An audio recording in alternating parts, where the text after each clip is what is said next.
In this segment, Alexander, we need to talk about Canada and the fact that we have a new Conservative leader. His name is Erin O'Toole. He will be leading the Conservative Party from now on. And we have the other big news that Trudeau has prorogued Parliament until September 23rd. And with that news, we have the possibility that Trudeau may no longer be Prime Minister, and we may have the neocon warhawk Chrystia Freeland as Prime Minister of Canada, or at least leading the Liberal Party. So we have a lot of news coming out of Canada. All of this action that we're seeing from Canada, I believe, is the result of the We Charity scandal. So it looks like that third scandal of Trudeau's was enough to break the back of his government and to lead to all this change. And of course, we have to see exactly what kind of Conservative Party Erin O'Toole will lead, and if it's enough to dethrone the Liberals in Canada. So, Alexander, what do you make of these three different but connected stories? They're definitely connected. I'm going to make one prediction that I think that Trudeau may indeed be on his way out, but I suspect he's going to cling on for as long as he possibly can, because that's what the sort of thing that these kind of people do. Now, proroguing Parliament, let's start with that, because that's an extraordinary constitutional step. It's been done in Canada before by previous prime ministers who've been in problems. Jean-Luc Chrétien, who was the Liberal Party's prime minister about a decade or more, 2 decades ago, he was also involved in scandals in Canada, and he also prorogued Parliament. In other words, he arranged for Parliament not to meet for many weeks' time, and the intention was to prevent proper parliamentary scrutiny of his actions. Trudeau, if you remember, when he became Prime Minister of Canada, he presented himself as these neocon, neoliberal, Obama Rat Pack type people always do. They're never, they're the cleanest of the clean, the whitest of the white. Corruption where, they don't know what that is. And he gave a definite and categorical promise that he would never prorogue Parliament for the same kind of reason. He would never prorogue Parliament, call Parliament into a long recess in order to prevent parliamentary scrutiny of his actions. He gave a categorical promise.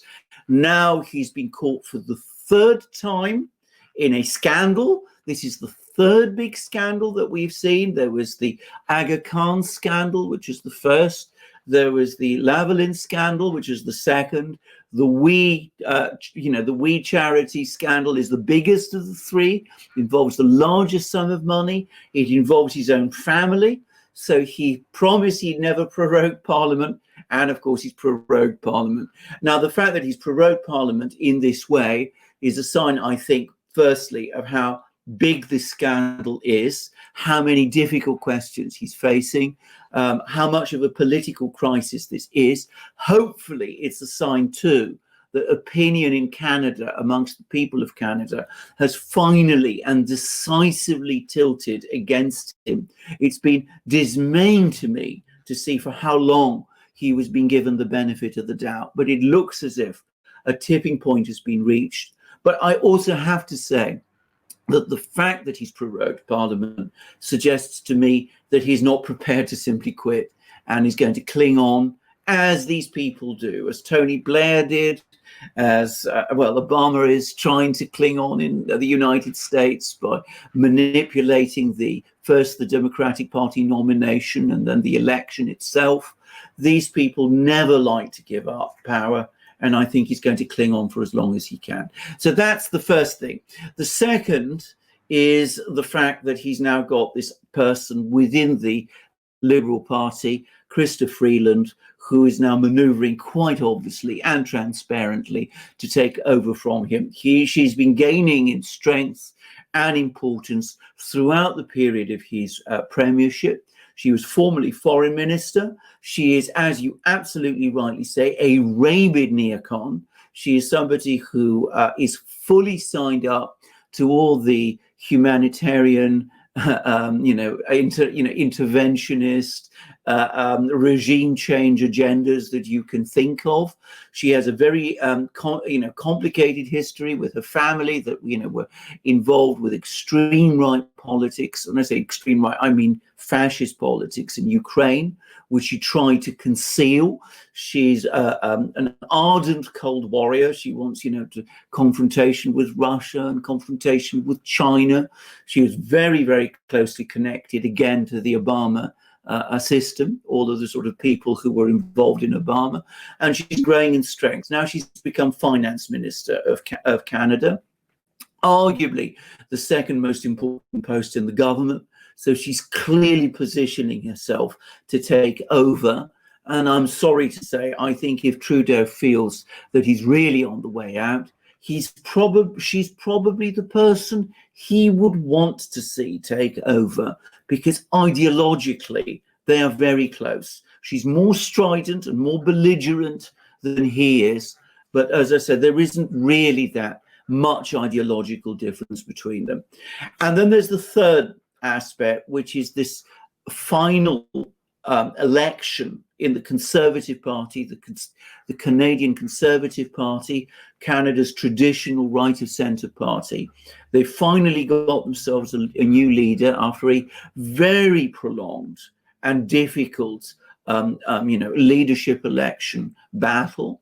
Hopefully that means that they will come together and present Canada with a viable opposition. I think one of the reasons why Trudeau has been able to cling on for as long as he has is because since the election last year, Canada hasn't had a proper opposition. And that has given him a very clear run, so that he's been able to do all sorts of things like proroguing Parliament without attracting a great deal of criticism. But hopefully that period will be over.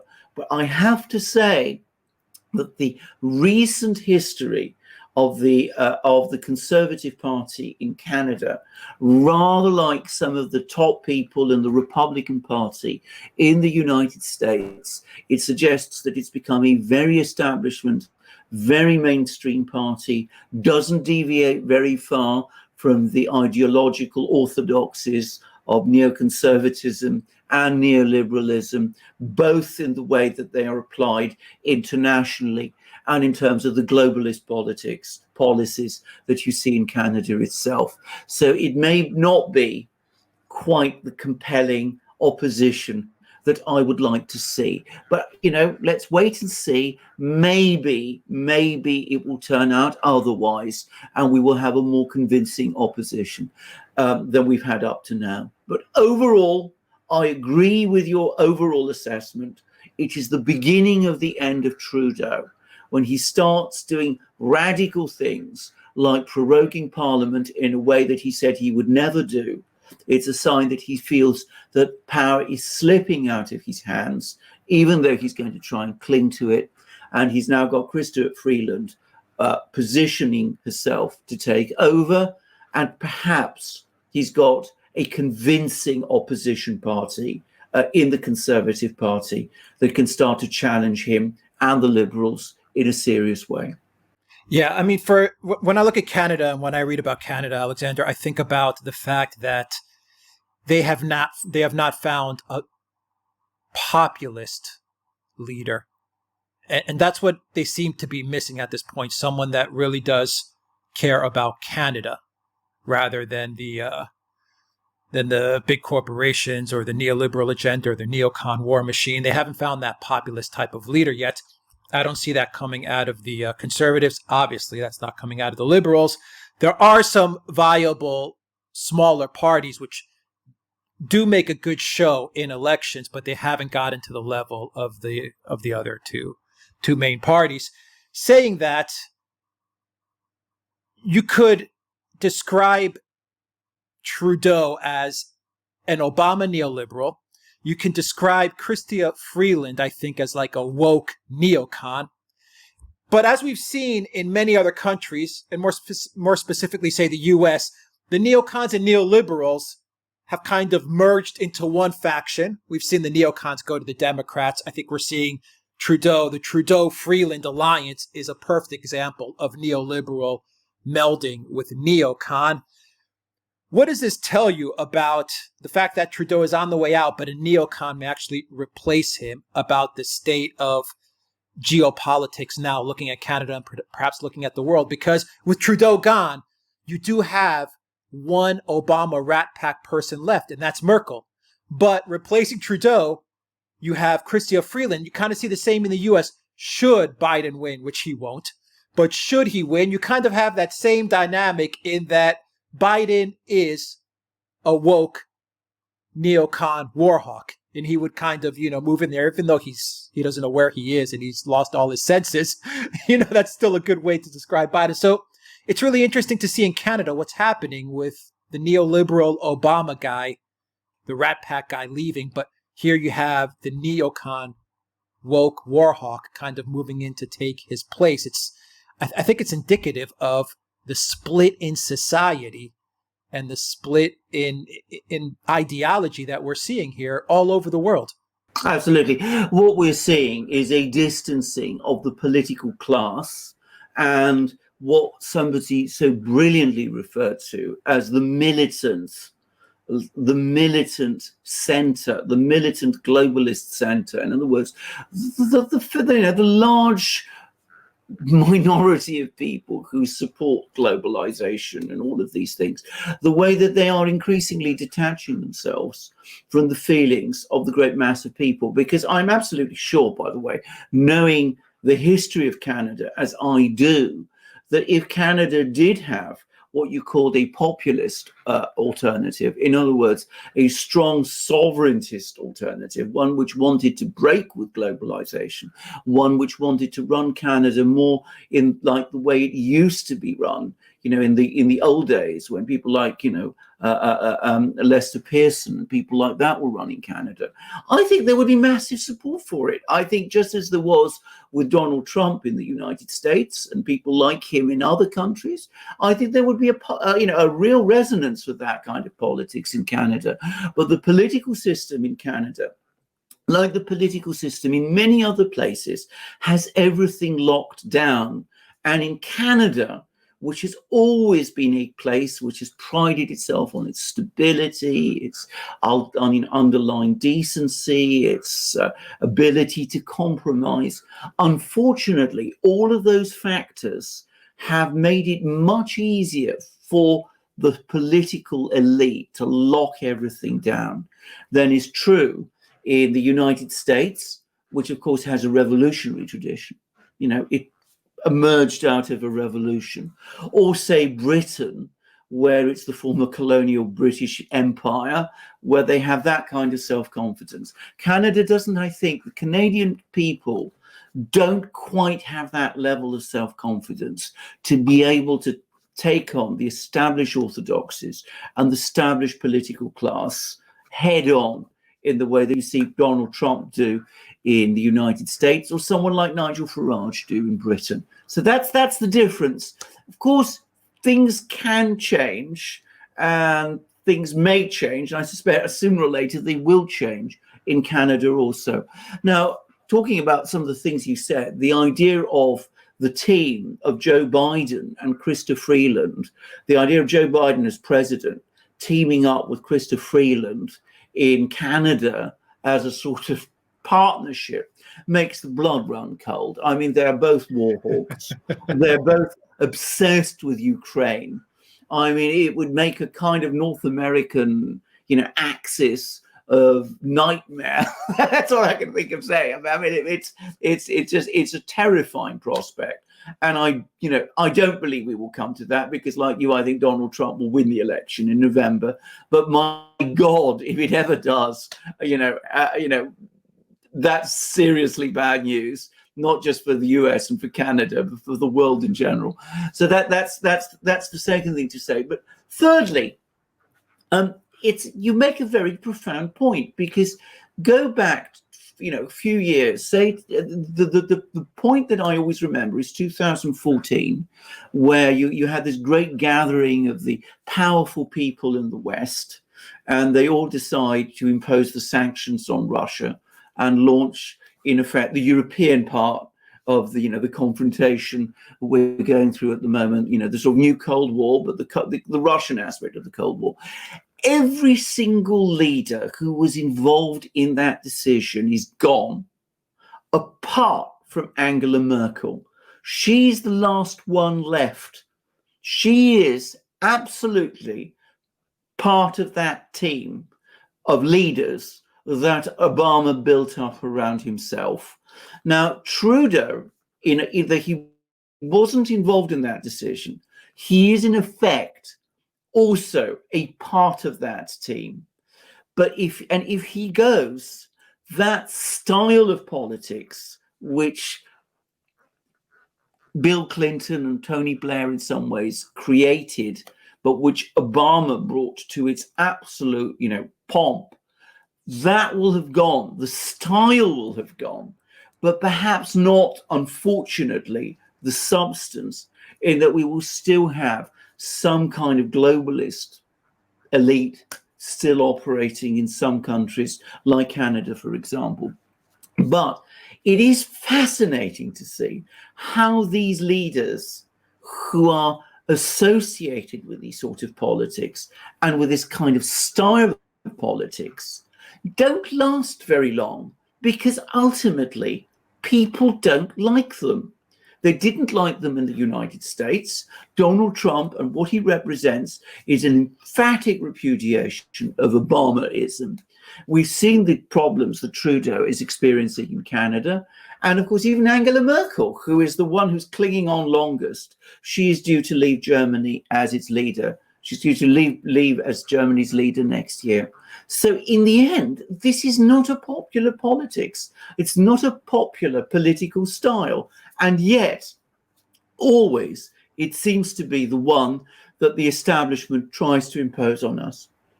Yeah, and the interesting part is that we are seeing a bait and switch, in that we're seeing the neoliberals kind of, letting the neocons move in. I mean, we see it in the US. There's no doubt about it. All the neocons support Biden. Absolutely. Every single one of them. You saw Every that single one. You saw that in the Republican convention, in the Democratic Party's convention. You saw all these exhausted Republican volcanoes, these people who were ardent neocons, and the people who are involved in the sort of neocon policies of the previous Republican administrations.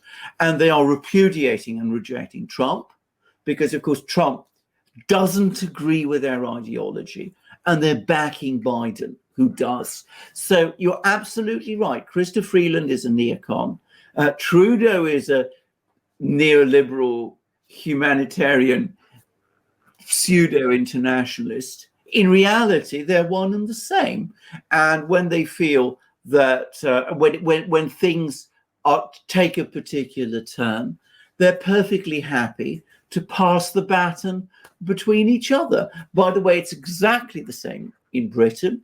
We had Tony Blair, who was, of course, the great interventionist who waged the war against Iraq. Then he's replaced by David Cameron, who started the war against Libya. And now with the Labour Party, we see Keir Starmer, who is edging towards supporting the same kind of policies that the neocons do. So you have this merger of neocons and neoliberals, which is really very easy, because fundamentally they're one and the same. They're both interventionists, and they're both globalists, and they're both anti-sovereigntists. They're both one and the same thing. Yeah, well, okay. So September 23rd, we'll have more news. We're going to follow this story very closely. I'm very interested in this story, as I know you are, Alexander, because as we have said throughout this video, what we are looking at is the neoliberal woke ideology becoming a neocon woke ideology. And the big difference there is that the neocons, they are destructive. They are absolutely destructive war hawks. And so we've kind of gone from bad to worse if Freeland takes over. So, we'll wait and see what happens. And hopefully, I mean, I don't know Erin O'Toole that much. I don't know his policies that well. but we'll see if the Conservative Party has anything new and fresh to offer the Canadian people in the world. Yeah, I do agree with you, however, that there are alternative parties in Canada. None of them has ever gained, complete traction, but people are interested in them. And I think that if they do feel, if people in Canada finally decide that the establishment is just the establishment and is not going to change, I suspect that Canada is a country where eventually there could be a sort of upsurge of support for one of these parties, a bit like we saw with UKIP in Britain, where it never grew to the size of winning British politics, but it completely changed the political climate in Britain, and of course it transformed the Conservative Party. So the Conservative Party decided to change direction because they saw first UKIP and then Nigel Farage's Brexit Party have an effect on the way British people thought and acted and voted, and so they felt they had to switch. And perhaps something like that is also going to happen in Germany if the AfD can put aside its present problems and pull itself together again. So we'll see. Canada, I think, is that kind of country. And I agree, it's a country that bears a great deal of watching because, as I always tell Canadian people, it's a country which has a lot of inherited goodwill. People do look to Canada for leadership on certain things because of its past history as a very strong and good and stable diplomatic power. So there's still a lot of goodwill to Canada. If Canada pulls itself together, it could change things in a radical way. All right, Alexander Mercurs, thank you very much, guys. Click on that red subscribe button if you like this video. You will get notifications every time we put up a new video or do a live stream when you are subscribed. Also, please donate to us on PayPal, Patreon, and Subscribe Star. Your donation really helps us out a lot and helps us report the news from all over the world. We try our best to report stories from all over the globe. And also go to the Duran shop, pick up some magic mugs. I have got a magic mug here, an enamel magic mug of Ireland. I've also got, Alexander, an enamel magic mug. They're all full with water of Armenia here. I just got these the other day. I know you are traveling, Alexander. Real quick, I want to say, Alexander, your picture was good at times. It was a little pixelated at other times, but your sound should be awesome. Alexander, you are traveling, but once again, we always want to bring the news to you. So, Alexander, what do you have to say about the Duran shop? You have mugs with you. I also think you have a patriotic legacy flashlight with you as well. Absolutely, I wouldn't be without. Very, very, very quick shout out. Very quick shout out. Now, the reason, by the way, I'm sorry about the image, but as I said, I'm actually in the Peak District National Park, which is one of the oldest national park, I think, in England. And it's this extraordinary hilly, mountainous area in the centre of England, north centre of England. It's surrounded by these great industrial cities, Manchester and Liverpool to the west, Sheffield to the northeast, Nottingham to the south. And it's also, for those who are interested in English history, the part of the world where Robin Hood was most active. And there's a church very close to where I am at the moment, a place called Haversige, where Big John, Robin Hood's ally, is said to be buried. And also very close to where I am, it's got very strong literary connections, is, for those who are interested in literature, there is the house of Mr. Rochester, who is, of course, a person who eventually marries Jane Eyre. Those of you who are interested in Charlotte Bronte, this is very much her part of the world also. It's called Northlees House. In the novel, it's called Thornhill Hall, but it is, in fact, the same place. And, of course, I could never, ever, ever go anywhere on a walking holiday, this is what it is, without my trusty Patriot beacon to guide the way, the absolute greatest flashlight in the world. You absolutely need it when you're walking because, of course, it's also got, as well as being a brilliant flashlight, it's got a compass. So you can, if you get lost, which, by the way, you always do when you're walking, you've got a compass there in the handle. And, of course, it never gives up on you because it's solar powered. And if you need to alert your dogs, you can do that by pressing the alarm.